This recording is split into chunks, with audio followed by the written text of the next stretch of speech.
நமது இல்லத்திற்கு உங்களை அன்போடு வரவேற்கிறேன். இன்றைக்கி நம்ம இல்லத்தில் கொஞ்சம் டிஃப்ரெண்ட்டாக வேறு நாட்டு ஒரு உணவை தான் நம்ம இன்றைக்கி பார்க்க போகிறோம். இது வந்து சிக்கன் பைங்கிறது நிறைய பேர் கேள்விப்பட்டிருக்கீங்க. இதில் சிக்கன் பை எப்படி செய்கிறது தான் நம்ம பார்க்க போகிறோம். நிறைய விஷயங்கள் இதை பற்றி சொல்கிறேன். தொடர்ந்து வீடியோவை ஸ்கிப் பண்ணாமல் பாருங்கள். முதல்ல ஒரு பிரஸ்ட் பீஸ், சிக்கனில் 2 பிரஸ்ட் பீஸ் இருக்கும்ல, அதில் ஒரு பிரஸ்ட் பீஸ் ஃபுல்லாக இதை வந்து கட் பண்ணி நான் முதல்ல வேக வச்சுக்கிறேன், கொஞ்சம் மஞ்சத்தூள் போட்டு. அது வேகிறதுக்குள்ளாட்டியுமே இந்த பை செய்கிறதுக்கான மேல் மாவு நம்ம வந்து ரெடி பண்ண போகிறோம். இதுக்கு நான் 1/2 கிலோ மாவு எடுத்து வச்சுருக்கேன். அதுக்கு ஒரு டீஸ்பூன் வந்து உப்பு போதுமானதாக இருக்கும். அது கூட நம்ம சில்லுன்னு பட்டர், இதுதான் மெயின் இன்க்ரீடியன்ட் சொல்லலாம். சில்லுன்னு பட்டர் வந்து ஒரு 200 கிராம் எடுத்து வச்சுருக்கிறேன். 200 கிராம் கரெக்டாக இருக்கும் இந்த 1/2 கிலோ மாவுக்கு. அதனால் நீங்கள் அதை எடுத்து நல்லா நம்ம பெசரி விட்டுக்கணும். நம்ம வந்து அந்த ஸ்க்ரம்பிள், அந்த மாவு வந்து மாவோட அந்த பட்டர் எல்லாம் நல்லா மிக்ஸ் ஆகி அது ஸ்க்ரம்பிள்டு மாதிரி ஆன மாதிரி ஒரு பதம் வர்றது வரைக்கும் நம்ம இந்த மாதிரி செய்யணும். அதனால் நல்லா பெசரி விட்டுக்கோங்க. முக்கியம் நமக்கு வந்து சில்லுன்னு இருக்கணும் பட்டர், அதான் மெயினு. இது செய்கிறதுக்கு முன்னாடியே நல்லா ஒரு ஐஸ் வாட்டர், நல்லா ஐஸ் க்யூப்லாம் போட்டு ஐஸ் வாட்டரை ரெடி பண்ணி ஃப்ரிட்ஜில் வச்சுக்கோங்க. அதுதான் நம்ம கொஞ்சம் கொஞ்சமாக இதில் ஊற்றிக்க போகிறோம். தேவையான அளவு தண்ணி, ரொம்ப தண்ணி தேவைப்படாது. அதனால் ஒரு 1/2 டம்ளர் அளவு இருந்தால் கூட போதுமானது. இப்போ பார்த்திங்கன்னா பொறுமையாக நம்ம எல்லாத்தையும் செய்யும்பொழுது இந்த மாதிரி ஸ்க்ரம்பிள்டு மாதிரி வந்துடும் மாவு. இதுதான் நல்ல பதம். இதுக்கப்புறமா நம்ம கொஞ்சம் கொஞ்சமாக தண்ணி தெளித்து நம்ம செய்ய போகிறோம். இதை பாருங்கள், நல்லா ஐஸ் க்யூபும் போட்டு, நான் ஏற்கனவே ஃப்ரிட்ஜ்லேயும் வச்சுருக்கேன், ஐஸ் க்யூபும் போட்டு நல்லா சில்லுன்னு ஊற்றுறேன். ஒரு 2 ஸ்பூன் அளவாக ஊற்றிக்கிட்டால் தான் கரெக்டாக இருக்கும். மொத்தமாக ஊற்றிடக்கூடாது. 2 ஸ்பூனாக முதல்ல ஊற்றுங்க. ஊற்றி இந்த மாதிரி நல்லா பிசைஞ்சிக்கங்க. இந்த பட்டரோட அந்த மாய்ஸ்டரில் தான் முக்கால்வாசி நமக்கு அந்த மாவு ரெடி ஆகிடும். அது தவிர்த்து நம்ம இன்னும் கொஞ்சம் ஒரு கோட்டிங் மாதிரி அந்த ஐஸ் வாட்டரை நம்ம ஊற்றுறோம், அவ்வளோதான். இந்த பை செய்கிறது வந்து ரெடிமேட் ஷீட்டாகவே இந்த பை டோவெல்லாம் வந்து கிடைக்கும் வெளிநாட்டிலலாம். பார்த்திங்கன்னாக்கா இது வந்து வெளிநாட்டில் அமெரிக்காவாக இருக்கட்டும், லண்டன், இங்கிலாந்து, இந்த மாதிரி ஊர்களில் வந்து இது ரொம்பவே சாதாரணமாக செய்யக்கூடிய விஷயம். பைங்கிறது நினச்சோன்னே செய்வாங்க. அதனால் டோ வந்து ரெடிமேட்டாகவே வாங்கி அவங்க வந்து ஸ்டஃபிங் மட்டும் தேவையான நமக்கு விருப்பமான வகையில் செஞ்சு அதை வச்சு பேக் பண்ணி எடுத்து சாப்பிடக்கூடிய ஒரு உணவு தான் இது. இது வந்து ரொம்ப நாள் இந்த பிள்ளைங்க வந்து கேட்டுகிட்டே இருக்கிறதுனால நானும் செஞ்சேன். அந்த ரெசிப்பியை தான் உங்களுக்கு ஷேர் பண்ணுறேன். இந்த டோ எல்லோரும் செய்ய முடியாது அப்படின்னாலும் கூட இதோட ஸ்டஃபிங் முறை வந்து ரொம்பவே டேஸ்ட்டாக இருக்கும். அந்த மாதிரி நீங்களும் செஞ்சு பாருங்கள். இந்த டோ வந்து எப்போயாவது ஒரு முறை நம்ம செஞ்சு செய்யலாம். ஒரு பேக்கிங்கில் வந்து இன்ட்ரெஸ்ட் இருக்கிறவங்க இந்த மாதிரி செஞ்சு பார்க்கலாம். இப்போ பாருங்கள், நல்லா வந்து அந்த ஒரு ஃபார்முக்கு வந்தாச்சு. ரொம்ப தளன்னு இருக்கக்கூடாது, முக்கியமாக அதுதான். அதனால தான் தண்ணி ரொம்ப சேர்க்கவே கூடாது. மிஞ்சி போனால் 1/4 டம்ளர் கூட எனக்கு வரலை. 1/4 டம்ளர் கொஞ்சம் கம்மியாக தான் அந்த ஐஸ் வாட்டர் நான் ஊற்றி நான் பிசைஞ்சிருக்கேன். இந்த மாதிரி கெட்டியாக இருக்கணும். இந்த பட்டரோட அந்த மாய்ஸ்டர் தான் அதிகமாக இருக்கணும், அவ்வளோதான். இது ரொம்ப நேரம் நம்ம ஸ்டாண்டிங் டைம் அப்படியே ஊற வைக்கணும் அப்படின்லாம் கிடையாது. இதை வந்து நம்ம நல்லா இந்த மாதிரி ஃபார்முக்கு கொண்டு வந்து இதை ஒரு இந்த ரேப்பில் வந்து சுற்றி நம்ம ஃப்ரிட்ஜில் வச்சுட்டு ஸ்டஃபிங் ரெடி பண்ண போகிறோம். ஸ்டஃபிங் ரெடி ஆகிற டைம் தான் இதோட ஸ்டாண்டிங் டைம், அவ்வளோதான். ரொம்ப நேரம் ஊற வைக்கணும்லாம் அவசியம் கிடையாது. நிறைய பேர் இதில் முட்டையும் ஊற்றுறாங்க, முட்டை ஊற்றாமலும் செய்யலாம். இது நல்லா தான் வந்தது எனக்கு. இதை பாருங்கள், இந்த மாதிரி ரேப் பண்ணி நான் வந்து ஃப்ரிட்ஜில், நார்மல் ஃப்ரிட்ஜில் வந்து வச்சிட போகிறேன். இப்போ அதுக்கு ஸ்டஃபிங்க்கு வந்து சிக்கனும் ரெடியாக இருக்குது. இப்போ இதில் வந்து நம்ம வெங்காயம் ஒரு 3 வந்து நல்லா குட்டி குட்டியாக கட் பண்ணியிருக்கேன். கேரட்டு கொஞ்சமாக ஒரு 1/4 கப் மாதிரி கட் பண்ணி வச்சுருக்கேன். காரத்துக்கு நம்ம இஷ்டம் தான். ஒரு 3-4 பச்சை மிளகாவை இந்த மாதிரி ஸ்லைஸ் பண்ணி வச்சுருக்கேன். அப்புறம் வெங்காயத்தோட அடிப்பகுதியை கட் பண்ணி வச்சுருக்கேன். இந்த மாதிரி பின்பகுதியை வந்து லாஸ்ட்டாக போகிறதுக்கு பூண்டு ஒரு 3-4 பூண்டு நல்லா குட்டி குட்டியாக கட் பண்ணிப்போம். சிக்கன் வேக வச்ச தண்ணியும் நமக்கு வேணும், அதனால் அதை கீழே ஊற்றிடாதீங்க. சிக்கன் வேக வச்ச தண்ணியும் இருக்கட்டும். இப்போ சிக்கன் நல்லா ஆறுனதுக்கப்புறம் நம்ம வந்து ஒரு பிளெண்டர்லேயோ இல்லை மிக்சிலேயோ விட்டு நம்ம வந்து ஈவனாக அதை வந்து நம்ம பொடிச்சிக்க போகிறோம். இந்த மாதிரி இருக்கும்பொழுது ஸ்டஃபிங்க்கு ரொம்பவே நல்லாயிருக்கும். நீங்கள் மட்டன் கைமா கூட தனியாக வேக வச்சு இந்த மாதிரி வச்சுக்கலாம். இந்த சிக்கனோடு சேர்த்து மஷ்ரூமும் குட்டி குட்டியாக கட் பண்ணி நம்ம சேர்த்துக்கலாம். அம்மாவோட ஃப்ளேவர் தான், இது மாதிரியும் அவங்க செய்வாங்க. இப்போ ஒரு பேனில் ஒரு 2-3 டேபிள் ஸ்பூன் வந்து நம்ம எண்ணெய் ஊற்றிக்கிட்டு பூண்டை முதல்ல போட்டு நல்லா வாசம் வர நம்ம வறுத்துக்கணும். ரொம்ப செவக்கவும் வேண்டாம், நல்லா பொரிஞ்சு அந்த வாசம் வர வரைக்கும் வதக்கிக்கிட்டால் போதுமானது. அதுக்கப்புறம் காரத்துக்கு எடுத்து வச்ச அந்த ஸ்லைஸ் பண்ணி வச்சுருக்கிற பச்சை மிளகா, இதோடு சேர்த்து நம்ம பெப்பரும் காரத்துக்கு போட போகிறோம். அதனால் நம்ம வந்து பச்சை மிளகாவை ரொம்ப போடணும்னு அவசியம் இல்லை, பார்த்து போட்டுக்கோங்க. குழந்தைங்க சாப்பிட்றதா இருந்தால் கொஞ்சம் கம்மி பண்ணி போட்டுக்க வேண்டியதுதான். மீதம் இருக்கிற அத்தனை இதையும் நம்ம சேர்த்து நம்ம வதக்குறோம். அது வதங்கிறதுக்கு ஆஸ் யூஷுவல் நம்ம வந்து கொஞ்சம் உப்பு சேர்த்துக்கிறோம். 1 டீஸ்பூன் முதல்ல சேர்த்துக்கோங்க. இப்போ நல்லா ஓரளவு நல்லா அந்த நேரம் மாறுற அளவுக்கு வதங்கட்டும். இந்த ஸ்டஃபிங் முறை பார்த்திங்கன்னா நான் ஏற்கனவே சொன்ன மாதிரி ரொம்ப சூப்பராக இருக்கும். உங்களுக்கு இந்த பையோட டர்வ் செஞ்சு அது கரெக்டாக பேக் பண்ணணும் அப்படின்லாம் உங்களுக்கு ரொம்ப இதாக இருந்துச்சுன்னா இதை வந்து ப்ரெட்டில் ஸ்டஃப் பண்ணி டோஸ்ட் பண்ணி சாப்பிட்லாம். இப்போ அந்த ஓரளவு வதங்கினதுக்கப்புறம் இதில் ஆனியன் பவுட்ரு, கார்லிக் பவுட்ரு எல்லாம் மிக்ஸ் ஆன என்னோடய ஸ்பைசஸ் ஒன்று இருக்குது. பெப்ரிக்கா பவுட்ரு எல்லாமே மிக்ஸ் ஆன ஸ்பைசஸ் தான் இது. ஜிஞ்சர் பவுட்ரு, கார்லிக் பவுட்ரு எல்லாமே இதில் இருக்குது. அதை வந்து நான் வந்து ஒரு டீஸ்பூன் மாதிரி நான் போடுறேன். அதுலேயே இட்டாலியன் ஸ்பைசஸும் இருக்குது. ஆரேகோனா அப்புறம் வந்து எல்லாமே அதில் மிக்ஸ் ஆகி இருக்குது. இட்டாலியன் ஸ்பைசஸ் சொன்னால் எல்லாமே இருக்குது, உங்களுக்கு தெரியும். அது எல்லாமே இதில் இருக்குது. அதனால் அது அப்படியே அந்த பவுட்ரு 1 டீஸ்பூன் நான் சேர்த்துக்கிறேன். இது உங்களுக்கு தனித்தனி பவுட்ரு இருந்துச்சுன்னா தனித்தனி போட்டு சேர்த்துக்கோங்க. இது எல்லாமே நம்ம வந்து ஊர்லேயும் இப்போ கிடைக்க ஆரம்பிச்சிருச்சு. ஒரிகானோ, இட்டாலியன் ஸ்பைசஸ்லாம் அது இருந்தால் இது போய்ட்டு போட்டிங்கன்னா ஒரு டிஃப்ரெண்ட் ஃப்ளேவர் கிடைக்கும், அவ்வளோதான். இல்லைன்னா வெறும் கார்லிக், இஞ்சி பூண்டு பேஸ்ட் போட்டு நம்ம பெப்பர் பவுட்ரு, கொஞ்சம் சில்லி பவுட்ரு, பெப்ரிக்கா பவுடர்லாம் போட்டுக்கலாம். இப்போ இந்த சிக்கனையும் சேர்த்து நான் சேர்த்து கலந்து விட்டுக்கிறேன். இதோட நம்ம பெப்பர் பவுட்ரு கொஞ்சம் சேர்க்க போகிறோம். பாருங்களேன், இப்போ அந்த சிக்கன் வந்து எல்லாத்துலேயும் அது கலந்த மாதிரி இருக்கும். அதனால தான் இந்த மாதிரி பொடிச்சு போடுறது. ஸோ எல்லா பைட்லேயும் உங்களுக்கு கட் பண்ணி போட்டால் அந்த மாதிரி இருக்காது. இப்படி போடும்போது ரொம்பவே சூப்பராக இருக்கும். முதல்ல 1 டீஸ்பூன் அளவு நான் பெப்பர் தூள் போட்டு நான் மிக்ஸ் பண்ணி பார்க்குறேன். அதுக்கப்புறம் உப்பு சரி பார்க்குறேன். உப்பு கரெக்டாக இருக்கான்னு பார்த்துட்டு உப்பு பத்தலைன்னா அதையும் சேர்த்துக்கிறேன். இது ரொம்பவே இந்த ஸ்டஃபிங் வந்து செம்ம டேஸ்ட்டாக இருக்கும். இந்த டைப்பில் நீங்கள் செஞ்சு பாருங்கள். இது வந்து நார்மலாக ஒரு சப்பாத்தியிலே கூட நீங்கள் ரோல் பண்ணி குழந்தைங்களுக்கு கொடுக்கலாம். அது கூட அவங்க விரும்பி சாப்பிடுவாங்க.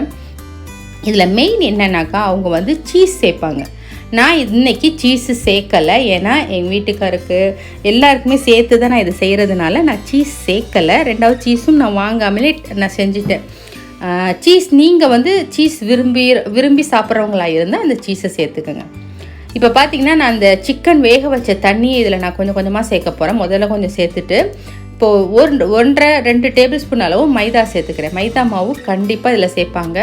ஏன்னா அந்த ஒரு ஸ்டஃபிங்க்கு வந்து ஒரு பிசுபிசுப்பு அந்த கோட்டிங் கொடுத்தா மாதிரி ஒரு தன்மை இருக்கும். அது வந்து ஸ்டஃபிங்கில் இருக்கும்போது நல்லாயிருக்கும், உதிராமல் நம்ம சாப்பிட்றதுக்கு ரொம்பவே சூப்பராக இருக்கும். அதுக்காக தான் இது சேர்க்குறது. அது கூட நான் பாருங்கள் அந்த வேக வச்ச தண்ணியை கொஞ்சம் கொஞ்சமாக சேர்த்துக்கிறேன். 2வது தடவை கொஞ்சம் சேர்த்துட்டேன். இன்னும் கொஞ்சம் கடைசியாக சேர்த்து இறக்கிடுவேன், அவ்வளோதான். பாருங்கள் அந்த கோட்டிங் கொடுத்து ரொம்பவே நல்லாயிருக்கும். அந்த ஸ்டஃபிங்கு நல்லா அந்த கொஞ்சம் வாசம் போக நம்ம நல்லா வதக்கிட்டு கடைசியாக கை நிறைய கொஞ்சம் அந்த ஸ்ப்ரிங் ஆனியன் இருக்கு இல்லையா, அதை நம்ம வந்து போட போகிறோம். இதில் மல்லித்தழை அதெல்லாம் ஒன்றுமே வேண்டாம். இந்த ஸ்ப்ரிங் ஆனியனுடைய ஃப்ளேவரே சூப்பராக இருக்கும். இந்த நல்லா கலந்து விட்டுட்டோன்னா அவ்வளோதான் ரெடி. மிச்சம் இருக்கிற அந்த சிக்கன் ப்ரோத் அந்த தண்ணியையும் ஊற்றிடுறோம். அதுதான் உங்களுக்கு சிக்கன் வேக வச்ச தண்ணி இல்லை, ஏற்கனவே வேக வச்ச இது இருக்குது அப்படின்னு சொன்னாக்கா சிக்கன் ஸ்டாக்குன்னு அந்த க்யூப் விற்கும். அதை வந்து நீங்கள் கூட சேர்க்கலாம். மறுக்கு நசுக்கி விட்டு அதையும் சேர்த்துக்கலாம். அதுவும் ஒரு நல்ல ஆப்ஷன் தான் அது. இப்போ நல்லா நம்ம கலந்து விட்டாச்சு, எல்லா தண்ணியும் ஊற்றியாச்சு. நல்லா எப்படி இருக்குன்னு பாருங்கள். இது வந்து ஆறிடுச்சுன்னா நம்ம அது ஸ்டஃபிங் பண்ணி எல்லாம் பண்ணுறதுக்குள்ளாட்டியும் இது ஆறிடும். ஆறுறதுக்குள்ளாட்டியுமே அது வந்து ஒரு கரெக்டான பொசிஷனுக்கு வந்துடும். இப்போது அதை தனியாக ஆற வச்சுட்டு நம்ம இங்கே இந்த டோவை வந்து நம்ம பிசையெல்லாம் வேண்டாம், அப்படியே எடுத்து 2ஆக பிரித்து அதை பகுதியை கவர் பண்ணி வச்சுக்கோங்க. இதை வந்து நம்ம சப்பாத்தி கட்டையால் உருட்டிக்க போகிறோம். எந்த பிசைகிறதோ எதுவுமே தேவையில்லை. கொஞ்சம் தொடுமாவு, மைதா மாவு போட்டுக்கிட்டு கொஞ்சம் ஈவனாக, அதாவது மெதுவாக, ரொம்ப அந்த மாவு எப்படி இருக்குன்னா நம்ம வெறும் பட்டர் தான் போட்டிருக்கோம். ஸோ அப்படி இலகும் அப்படியே. அதனால் ரொம்ப கேர்ஃபுல்லாக நம்ம இது பண்ணுங்கள். இதை வந்து அதனால தான் இவங்க என்ன பண்ணுவாங்கன்னா டோ வந்து அந்த பிசைகிற அந்த நேரத்தை இது பண்ணிவிட்டு அவங்க ரெடிமேடாக வாங்கி வெறும்னா இந்த மாதிரி பண்ணி மட்டும் செய்வாங்க. நம்ம இப்போ சின்னதாக செய்ய போகிறோம். ஒவ்வொருத்தவங்களுக்கும் ஒவ்வொரு பைட் அப்படிங்கிற மாதிரி செய்ய போகிறோம். ஆனால் அவங்க வந்து இதே மாதிரி செஞ்சு ஒரு பை ட்ரேனே விற்கும். அதில் பேக்கிங் அந்த ட்ரேயில் வந்து இதை அப்படியே போட்டு ஃபஸ்ட்டு பேக் பண்ணுவாங்க. மேலே ஒரு பீன் மாதிரி போட்டு அந்த உப்பிட்டு வராமல் இருக்கிறதுக்கு ஃபோக்கால் குத்தி பீன் போட்டு அதை வேக வச்சுட்டு அதுக்கப்புறம் ஸ்டஃபிங் பண்ணி இதே மாதிரி இன்னொரு இது நம்ம எடுத்து வச்சுருக்கோம் இல்லையா, அதையும் செஞ்சு அது மேலே கவர் பண்ணி ஒரே இதாக செஞ்சு பிஸ்ஸா மாதிரி கட் பண்ணி சாப்பிடுவாங்க. அதுதான் ஒரிஜினல் பை ரெசிபி. இது நம்ம வந்து நம்மளுடைய இஷ்டத்துக்கு நம்ம வந்து ஒவ்வொருத்தவங்களுக்கும் ஒவ்வொரு இது செய்கிற மாதிரி இப்படி செய்கிறோம். இப்போ நான் பாருங்கள் குட்டி குட்டியாக கட் பண்ணி உங்கள்கிட்ட பேசிக்கிட்டே காட்டியிருக்கேன். இந்த அளவுக்கு கட் பண்ணதை நம்ம கொஞ்சம் தின்னாக்கிக்கிறோம். ஏன்னா மொத்தமாக தின்னாக்கும்போது அது எனக்கு ரொம்ப விலகுச்சு. அதனால் நான் கொஞ்சம் மொத்தமாக இருக்கும் போதே கட் பண்ணிவிட்டு இப்படி 2 தின்னாக நான் மறுபடியும் அந்த கட்டையால் தேய்ச்சிக்கிட்டேன். அதுக்கப்புறம் நம்ம அந்த ஸ்டஃபிங்கை உள்ளே வச்சுட்டு அது மேலே வந்து நம்ம மூட போகிறோம். நம்ம கறி பஃப்லாம் நம்ம ஊரில் வந்து சாப்பிடுவோம் இல்லையா, பேக்கரியிலலாம் கிடைக்கும். அந்த ஸ்டைலு தான் ஆல்மோஸ்ட் பார்த்தோன்னா நம்ம ஸ்டஃபிங் வந்து டிஃபர் ஆகும். அங்கே உள்ள ஸ்டைலில் அந்த இட்டாலியன் ஸ்பைசஸ் அந்த மாதிரிலாம் நம்ம போடுறதுனால அந்த ஸ்பைஸ் அதோடய ஃப்ளேவர் வந்து டிஃப்ரெண்ட்டாக இருக்கும். ப்ளஸ் இந்த மேல் மாவும் அந்த டைப் இருக்காது. இது வந்து வேறு மாதிரி இருக்கும். சாஃப்டாக லைட்டாக க்ரன்ச்சியாக இப்படி கலந்தாப்பில் இருக்கும். ரொம்ப நல்லாயிருக்கும். இது ஒரு மாதிரி டிஃப்ரெண்ட்டான டேஸ்ட்டாக இருக்கும். என்றைக்காவது ஒரு நாள் ட்ரை பண்ணி பாருங்கள். இப்போது அது உப்பிக்கிட்டு வராமல் இருக்கவும் அந்த ஓரங்களை மூடவும் நம்ம ஃபோக்கால் இந்த மாதிரி அமுத்தி விட்டுட்டு குத்தி விட்டுறோம். குத்தி விட்டுட்டாக்கா அந்த மாவு வந்து உப்பிக்கிட்டு வராது. ஸோ இதுதான் ஒரு இது நம்ம ரெடி பண்ணியாச்சு. இப்போ இன்னொன்றையும் நான் ரெடி பண்ணி காட்டுறேன். இந்த மாதிரி பண்ணும்போது எனக்கு கிட்டத்தட்ட வந்து 8லேருந்து 10 வரைக்கும் வந்துச்சு. எனக்கு 10-12 வரைக்கும் வந்துச்சு. ரொம்பவே எல்லாருக்குமே போதுமாக ஃபில்லிங்காக இருந்துச்சு. ஆளுக்கு 2 எடுத்தாலுமே நல்ல ஃபில்லிங்காக சாப்பிட்ட ஒரு ஃபீல் இருந்துச்சு. பாருங்கள், நல்லா கவர் பண்ணிவிட்டு இந்த மாதிரி சின்னதாக ஆயினா கூட ஒன்றும் பிரச்சனை இல்லை. எக்ஸஸாக இருக்கிறது எல்லாத்தையும் கட் பண்ணி எடுத்துக்கோங்க. அவ்வளோதான். இப்போ இது பண்ணிவிட்டு ஓரளவு முடிக்கிற சமயம் இருக்கும்போது நம்ம வந்து அவனை வந்து 170 டிகிரி அல்லது 180 டிகிரி செல்சியஸில் வந்து சூடு பண்ணிக்கோங்க. கன்வென்ஷன் ஓவனில் கரெக்டாக இருக்கும். அதில் வந்து நம்ம சூடு பண்ணிவிட்டு நம்ம இது செஞ்சுட்டு இருந்தோம்னா அது சூடாகி ரெடியாகிறதுக்குள்ளாட்டியும் நம்ம இதை வந்து ட்ரேயில் அடுக்கி வச்சிடலாம். இப்போ நான் ஃபஸ்ட்டு ஒரு ட்ரே இருக்கிற ஒரு ட்ரேயில் 6 அடுக்கி வச்சுருக்கேன். மேலே வந்து ஒரு நல்ல எக்கை நல்லா பீட் பண்ணிவிட்டு அதில் வந்து நான் ப்ரஷ் பண்ணுறேன். இந்த மாதிரி எக் வாஷ் பண்ணும்போது மேலே அழகான முறையில் சூப்பராக செவந்துருக்கும். நம்ம வந்து இது பேக்கிங் டைம் பார்த்திங்கன்னா 15 to 20 மினிட்ஸ்க்குள்ளே தான் வரும். அவ்வளோதான் ஆகும். நம்ம வந்து வச்சுட்டு 15 மினிட்ஸ்க்கு அப்புறம் அந்த 15 மினிட்ஸ் நெருங்கும்போது செக் பண்ணிங்கன்னா மேலே செவந்துருந்துச்சுன்னா அதோட ஆஃப் பண்ணி எடுத்துருங்க. அதுதான் வந்து எந்த அளவுக்கு செவந்துருக்கணுமோ நான் காட்டுறேன். இது வந்து நான் நான் ஏற்கனவே சொன்ன மாதிரி அந்த உப்பிக்கிட்டு வராமல் இருக்கிறதுக்காக மேலே இந்த மாதிரி ஃபோக்கால் குத்தி விட்டுக்கணும். அவ்வளோதான். இந்த மாதிரி ரெடி பண்ணி வச்சுட்டு நம்ம ப்ரீஹீட் பண்ணியிருக்கோம் இல்லையா அவனு, அதில் நம்ம வச்சு நான் சொன்ன மாதிரி மேலே நல்லா செவந்து வர அளவுக்கு அதை வச்சுக்கோங்க. அதை வச்சுட்டு நான் ஒரு 2 பேக்கிங்கில் வந்து இல்லாதவங்க, அதாவது ஓவன் இல்லாதவங்க அடுப்பில் செய்யலாமா அப்படின்னு காட்டுறதுக்காக நான் அடுப்பில் நம்ம கேக் பண்ணுற மாதிரி அது வச்சுருக்கேன். நான் என்ன அதில் தப்பு பண்ணிட்டேன் இங்கே பாருங்கள், இதில் எவ்வளோ செவந்துருக்கோ இந்த அளவு போதுமானது. இதுக்கு மேலே அது செவராது, தீஞ்சு தான் போகும். அதனால் இந்த அளவு வந்து செவந்ததுக்கப்புறம் நீங்கள் எடுத்துடுங்க. சூப்பராக கிறிஸ்பியாக அதே நேரத்தில் உள்ளக்க சாஃப்டாக ரொம்பவே சூப்பராக இருக்கும் சாப்பிட்றதுக்கு. குழந்தைங்களுக்கு 2 சாப்பிட்டாலே ஃபில்லிங்காக இருக்கும், என்ஜாய் பண்ணி சாப்பிடுவாங்க. நான் சொன்ன மாதிரி உள்ள சீஸ் வச்சு அந்த ஸ்டஃபிங் மேலே சீஸ் வச்சு கவர் பண்ணியிருந்தீங்கன்னா இன்னும் என்ஜாய் பண்ணி, சீஸ் பிடிக்கிறவங்க என்ஜாய் பண்ணி சாப்பிடுவாங்க. இது என் பையில் வந்து மஸ்ட்டு சீஸ் தான், ஆனால் நான் சேர்க்கலை. நீங்கள் வேணுங்க விரும்பினவங்க அந்த மாதிரி செஞ்சு பாருங்கள். ப்ரெட்லேயுமே அந்த மாதிரி சீஸ் வச்சு ஸ்டஃப் பண்ணி பாருங்கள். இப்போ அடுப்பில் வச்சு நான் பேக் பண்ணி பார்த்தேன். எனக்கு இந்த அளவுக்கு வந்துச்சு. ஏன்னா ரொம்ப நான் ஷார்ட்டாக வச்சுட்டேன். கொஞ்சம் ஹையில் வச்சுருந்தேன்னா, உப்பில் ரொம்ப படாமல் கொஞ்சம் ஹையில் வச்சுருந்தேன்னா இனிமேல் சூப்பராக வந்திருக்கும். ஆனால் இதுவும் நாட் பேட், சூப்பராக வந்துருந்துச்சு. இதை பாருங்கள் உள்ளக்க எப்படி இருக்குது. இப்போ நம்ம வந்து சீஸ் வச்சுருந்தோன்னா இப்படி எடுத்துருந்தோன்னா சீஸோடு இருந்திருக்கும். யோசிச்சு பாருங்கள் எவ்வளோ சூப்பராக இருக்கும்ன்ட்டு. இந்த வித்தியாசமான ஒரு ரெசிபியை நீங்களும் ட்ரை பண்ணி பாருங்கள். என்னைக்காவது ஒரு நாள் சாப்பிடலாம், சூப்பராக இருக்கும். இந்த வீடியோ உங்களுக்கு பிடிச்சிருந்துச்சுன்னா லைக் பண்ணுங்கள், ஷேர் பண்ணுங்கள், மறக்காமல் சப்ஸ்கிரைப் பண்ணிவிடுங்க. தேங்க்ஸ் ஃபார் வாட்சிங்.